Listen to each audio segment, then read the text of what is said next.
አይገርምም? የምንፈልገው ነገር ለአምላክ በእምነት ሰጥተነው እንደሚሰራልን አምነን ዞር አንልም።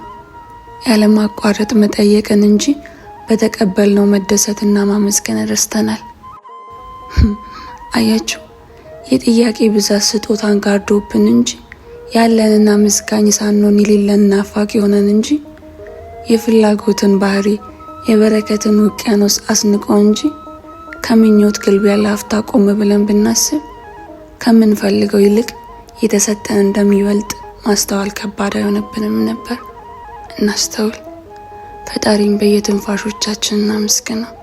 ተመስገን።